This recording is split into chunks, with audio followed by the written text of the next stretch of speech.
Olá, meu irmão, minha irmã. Segunda-feira, 18 de maio, sexta semana do tempo da Páscoa. Vamos juntos refletir o Evangelho de hoje.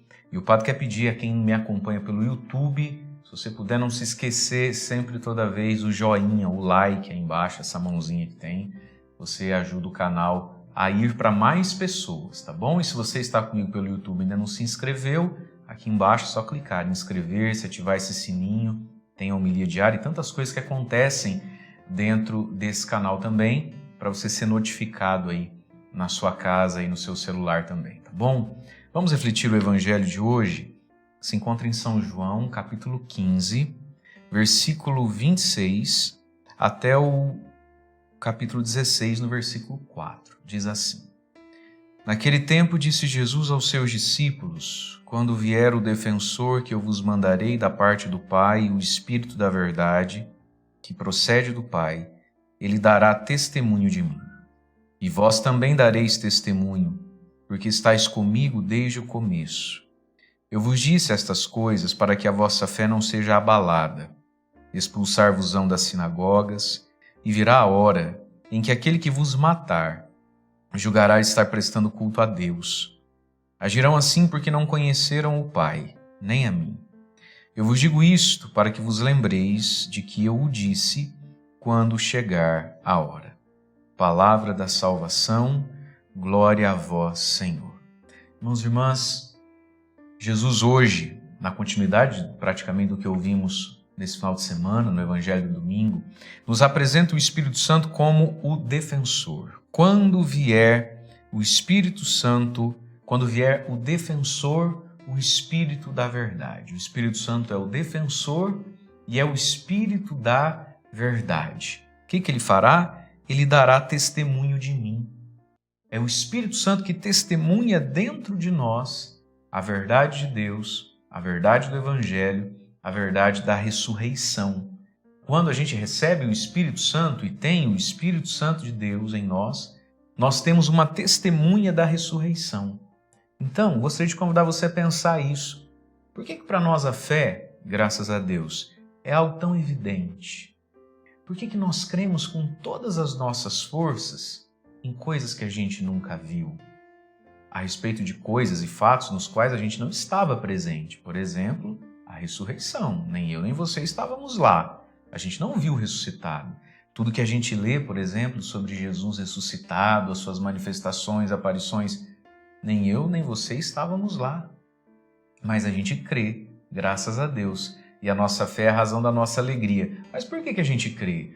Porque em nós está o Espírito Santo e ele é testemunha da ressurreição. Ele ressuscitou Jesus e ele está em você, ele está em mim. Portanto, olha o que disse Jesus: quando o Espírito vier, ele dará testemunho de mim. A gente poderia dizer que o Espírito Santo é o grande evangelizador.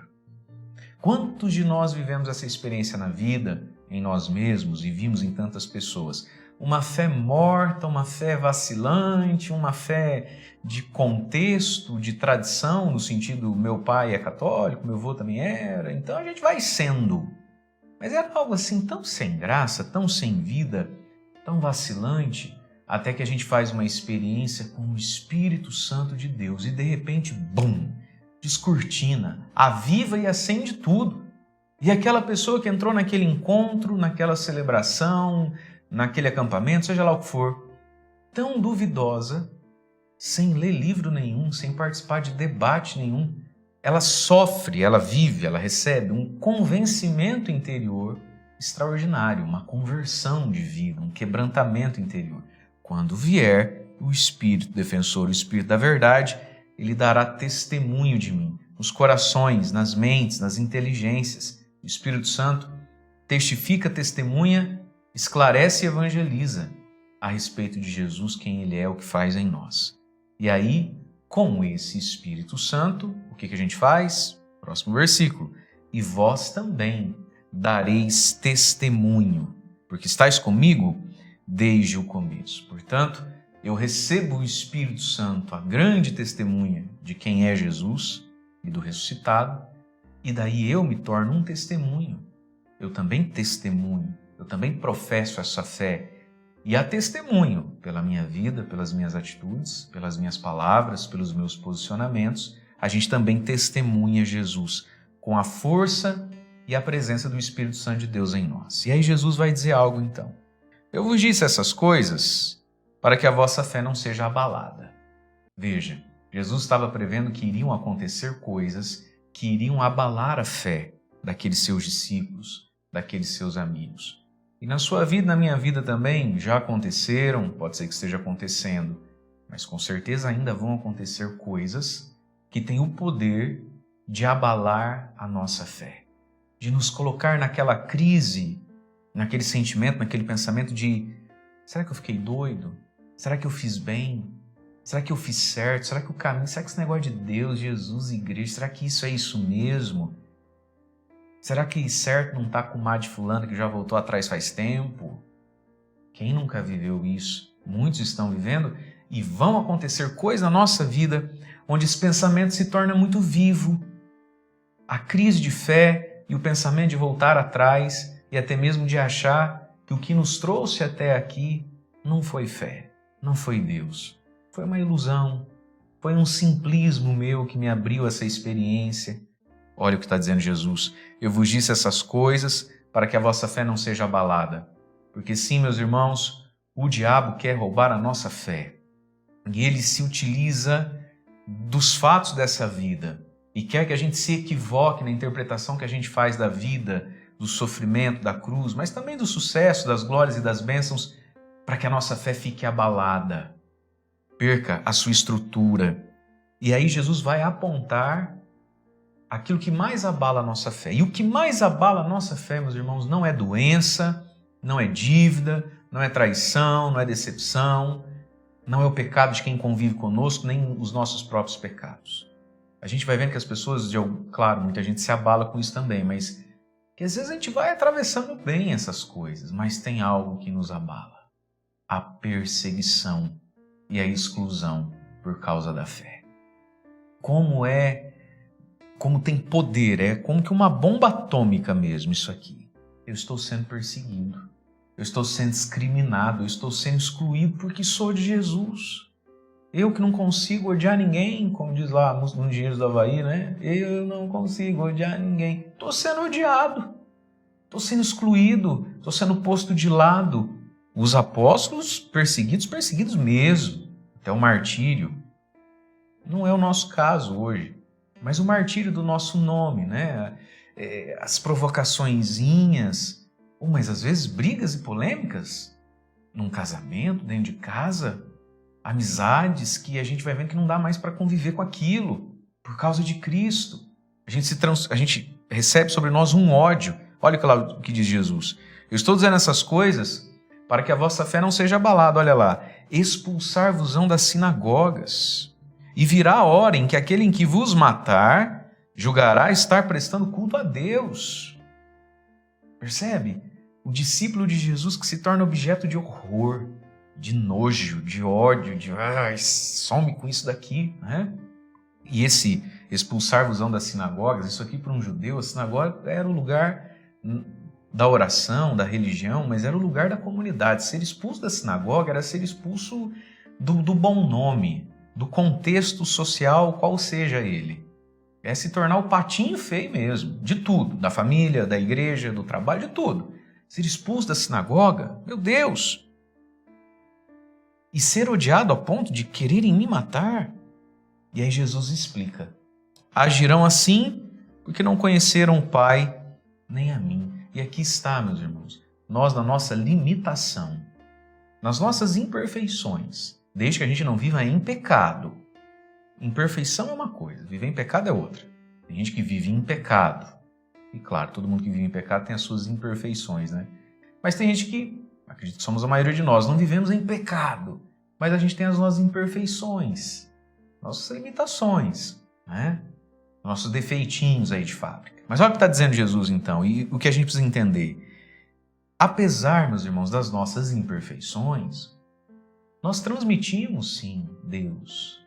Nós trazemos sim a presença de Deus. Talvez aí no seu ambiente de trabalho, talvez na sua família, apesar sim das suas imperfeições. E quem não quer andar com Jesus sempre lembra das suas imperfeições, né? Ah, vive na igreja, mas é nervosa que só vem. Nossa, pai, tanto que você reza. As nossas imperfeições, os nossos amigos. Quem nunca foi provocado a partir das imperfeições que tem, de temperamento, de caráter? Mas enfim, apesar das nossas imperfeições, queridos, nós temos essa grande graça. Nós colocamos Deus nesse mundo, sim. Apesar das nossas imperfeições, a gente chega em alguns lugares e as pessoas falam, ih, chegou. Elas não vão dizer, mas sim, chegou Deus. Chegou um cristão, chegou alguém que reza, alguém que teme a Deus, alguém que anda na palavra, alguém que anda nos mandamentos. Isso incomoda a luz incomoda as trevas.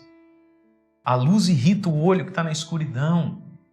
E sim, nós somos e muitas vezes vamos ser alvo dessa raiva, desse repúdio, dessa irritação de quem está nas trevas. E às vezes quem está nas trevas tem o nosso sobrenome, tem o nosso sangue, mora dentro das mesmas quatro paredes, talvez divide a cama aí com a senhora. A senhora casou com quem casou, né, filha?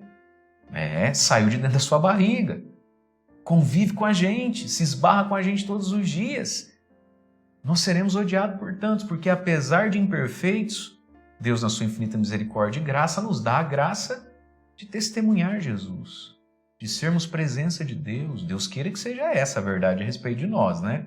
E que a gente não esteja aí sendo provocado ou agulhado porque somos de fato hipócritas, que sejamos apenas nós e as nossas pequenas imperfeições. Mas olha o que está dizendo Jesus, agirão assim. Por que agem assim então conosco?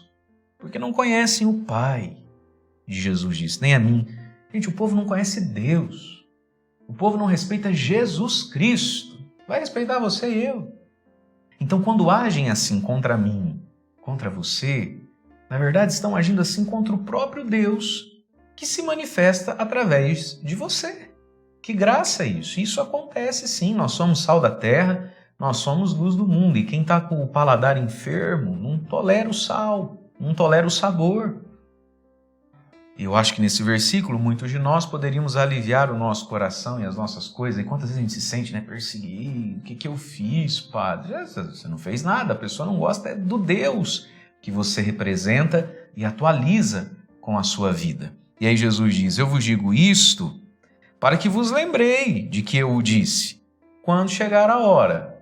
Traduzindo, o combinado não sai caro, para que a gente não se assuste, para que a gente não se abale. Peçamos hoje, irmãos e irmãs, que o Espírito Santo, que é defensor, o Espírito da verdade, que ele não permita que a gente se abale quando chegar, se chegar, mas vai chegar, sempre chega.